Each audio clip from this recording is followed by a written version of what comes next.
сәлеметсіңдер ме, оқушылар? Бүгінгі біздің сабағымыздың тақырыбы гүлдің құрылысы, тозаңдану түрлері, гүлдеу және тозаңдану. Биология пәні 7-ші сынып.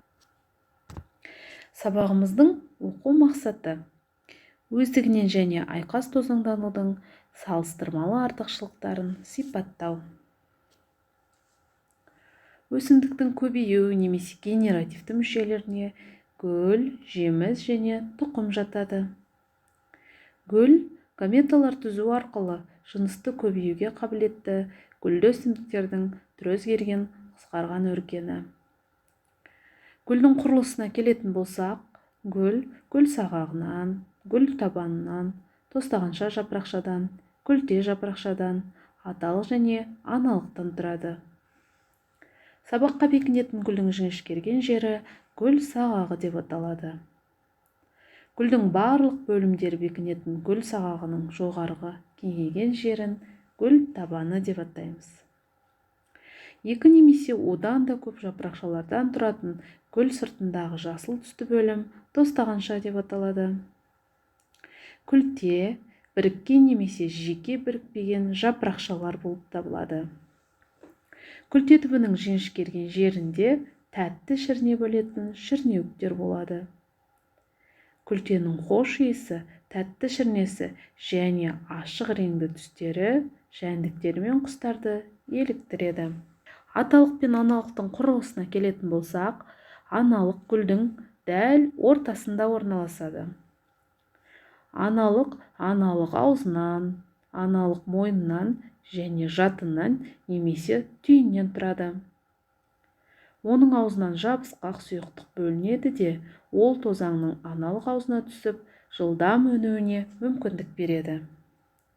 Жатынның сырты екі қабат қабықшамен қапталған, көп ұялы болып келеді. Жатын қабырғасына тұқым бүршік бекініп, ұрық қалтасын түседі. Онда жұмыртқа жасушасы, яғни аналық жыныс жасуша пайда болады. Аталықтың құрылысына келетін болсақ, аталық жіпшеден және тозаңқаптан тұрады. Тозаңқаптан мыңдаған тозаң түйіршіктері түзіледі.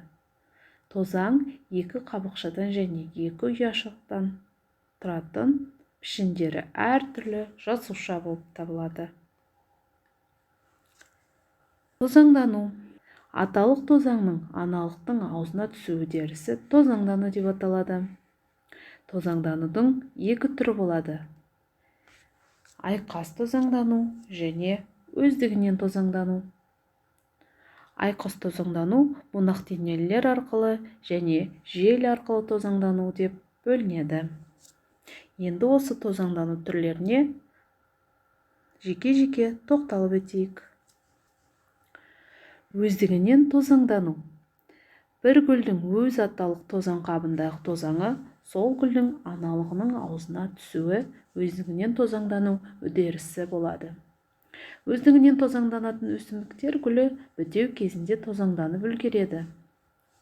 Өздігінен тозаңдану күнбағыс, бақбақ және бидай өсімдіктеріне тән. Айқас тозаңдану. Бір гүлдің аталық тозаңының екінші гүлдің аналығының аузына түсуі айқас тозаңдану деп аталады. Айқас тозаңдану колибри, бал сорғыш құстары, ара, шыбын, көбелек жәндіктерімен және жел арқылы жүзеге асады.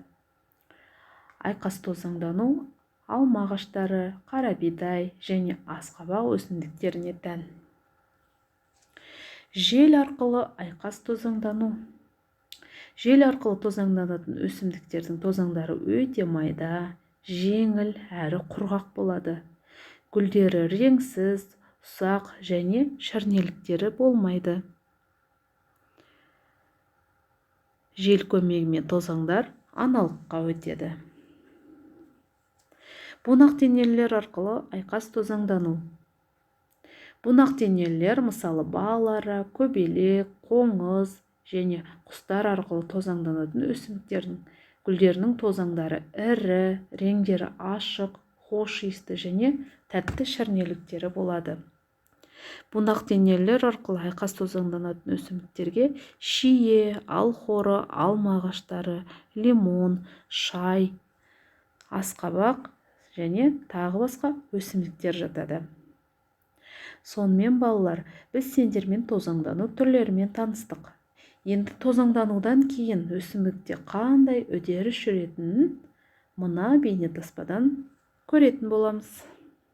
Аналық әдетте секреция шығарады. Бұл өз кезегінде тозаң дәндерінің ісінуіне және өсуіне алып келеді. Және соның нәтижесінде тозаң түтікшесі қалыптасады. Тозаң түтікшесі ұрық қапшығына қарай бағытталып өседі. Екі спермия тозаң түтікшесі арқылы ұрық қапшығына жылжиды. Олар ұрық қапшығына енгеннен кейін бір спермия орталық жасушамен триплоидты эндосперм түзеді. Эндосперм қоректендіруші ұлпа. Екінші спермия жұмыртқа жасушасымен қосылып, зиготаны түзеді. Осылайша ұрық зиготада өсіп жетіледі. Енді балалар, сабағымызды бекіту мақсатында мынадай тапсырмаларды орындап көрейік. Бірінші тапсырма: гүл бөліктерін атаңыз.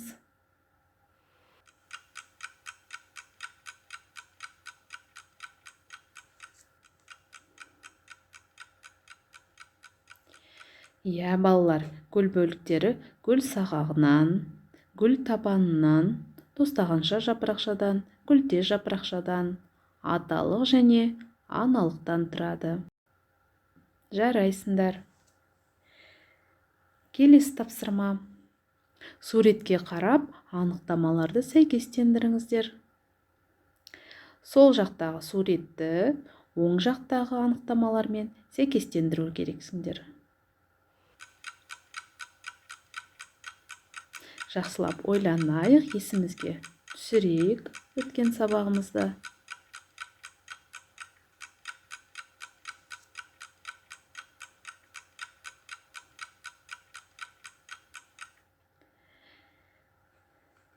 Жарайсыңдар балалар.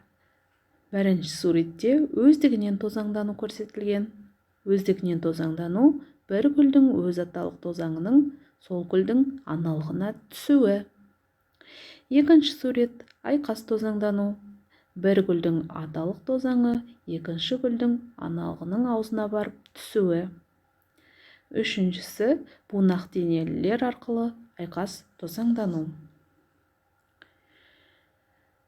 Сендерге сабақ түсінікті болды деген ойдамын. Назар қойып тыңдағандарың үшін рахмет.